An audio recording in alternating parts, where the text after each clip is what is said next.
Chapter 2, Early Morning, West Reno, Nevada. A police helicopter slowly flies over the Truckee River. This long river flows from the beautiful Lake Tahoe through the Sierra Nevada mountains and through many cities including Reno, Nevada. Finally ends at Pyramid Lake, a sacred lake to the Paiute people. Currently, the Reno police are only interested in a small section of this long river. A spotlight from the RPD helicopter illuminates the flowing water and a section of the riverbank. A few men dressed in green uniforms can be seen below walking in the light. They are being led along the river paths by a few police dogs. A disheveled and tired-looking man looks out from the back seat of an SUV. The SUV winds down a river road. They have helicopters looking for us. We're trying to find a safe place for us. However, it's not really working, says the man. The petite driver responds back. Oh no, Brian. You might have been using your coin too much. She looks at the woman in the passenger seat. Maria, maybe you can give it a try. It's worth a shot, says Brian. He motions a large clump of quaking aspen trees near the riverbank. Kai, pull over there under those trees. He reaches over the seat, and he hands Maria his magic fine coin. She glances at it, and she sees a rectangular shape. Inside the shape are dotted lines leading to an X.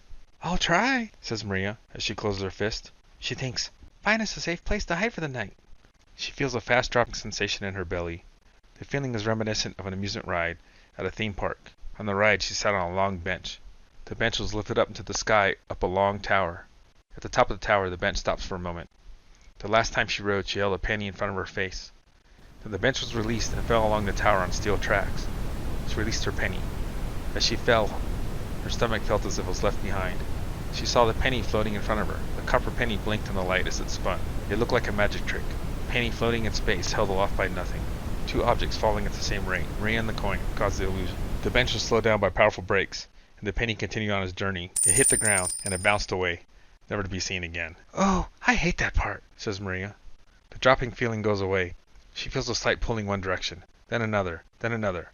It's as if she was waiting for her prom date to arrive, and she has butterflies in her stomach. I don't get it. I feel a pull, but it's not locking on anywhere. That's what I was feeling. So it's not just me, says Brian. I think we're in trouble. We're surrounded by enemies, and they're hunting us. Kai rolls her window down and looks up to see another helicopter approaching from the south. Underneath the loud whoomp whoomp sounds of the approaching helicopter, she hears a gentle rustling sound coming from the leaves of the nearby aspen trees. She hears a splashing river nearby. Well, we can't just sit here listening to the leaves blowing in the wind. Look!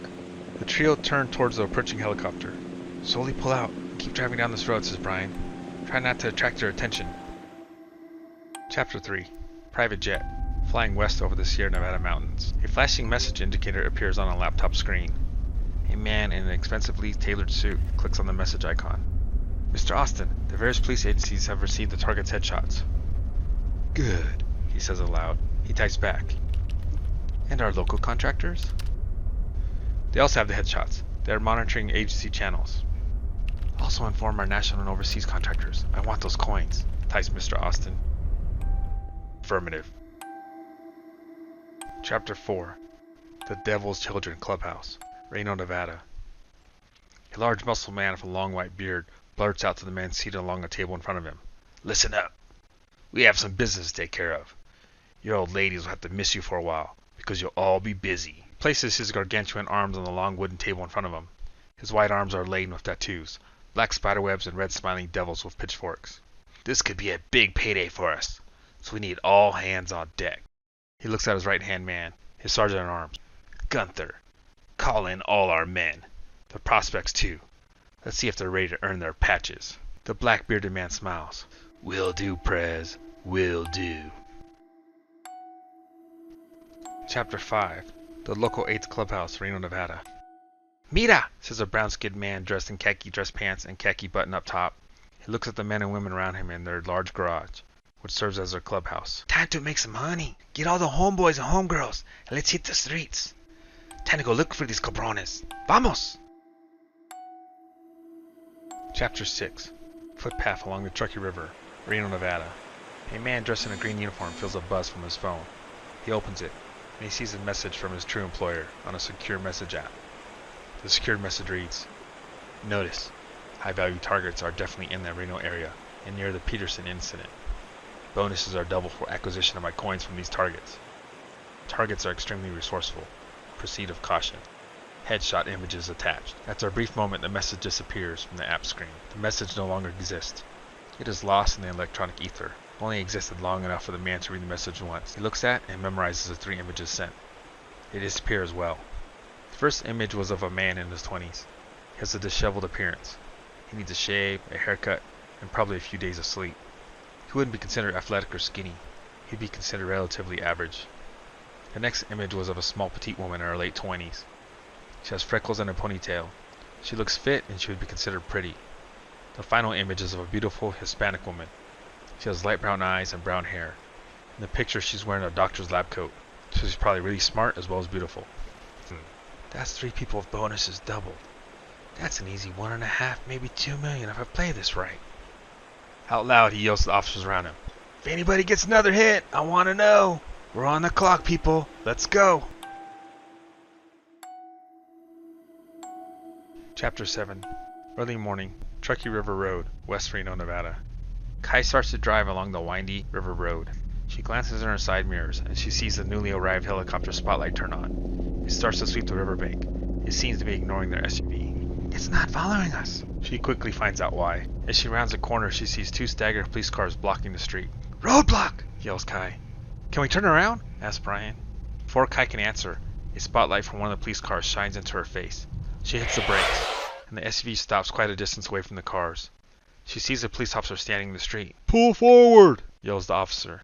She puts the car in reverse and starts to back up. An unseen black car on the side of the road pulls out diagonally across the street behind their SUV.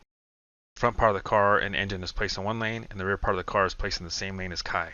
Shit! Yells Kai as she slams on her brake. She shifts the SUV into park. A bullhorn sounds from the roadblock. Driver! Step out of the vehicle!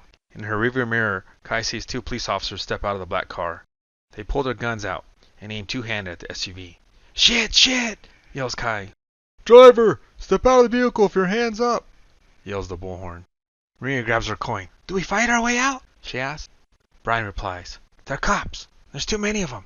I said step out now! Yells the bullhorn. I have to get out, says Kai. They'll shoot us if I don't. Brian thinks. I can hide. I can free them. I can figure something out. Brian yells. Throw me your coins. I'll hide. He closes his fist on his coin, and the women throw their coins to the back seat. Brian collects them. He squeezes his hand around his find/hide coin, and he blinks out of existence for the women. His magic coin hides him from sight. A moment later, a police officer from the rear car yanks on Kai's driver's side door. The door is stopped from opening by some shoelaces. Earlier, when the door wouldn't stay closed after they stole his SUV, Brian used his shoelaces to tie the door closed. The officer grunts and pulls harder. The shoelaces snap. He screams, Don't you fight me! He grabs Kai by the shoulders and yanks her out of her car. Don't you move! Get on the ground!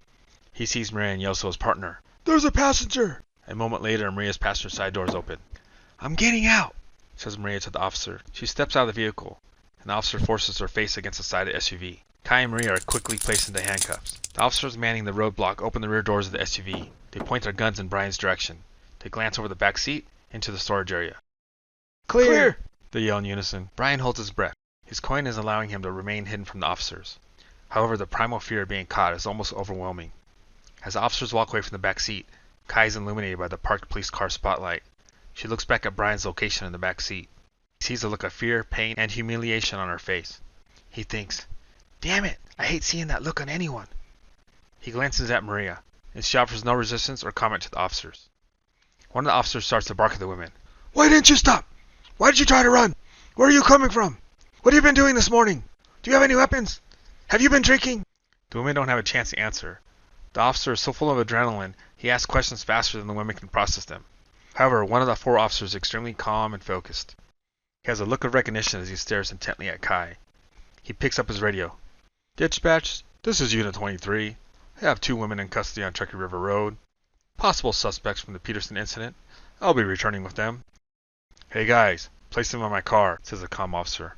I'll take them in. 2 of the other officers grab Kai, and the comm officer and another officer grab Maria. While holding the backs of their arms, they are taken to an awaiting police car. The officer's grips are as strong as steel.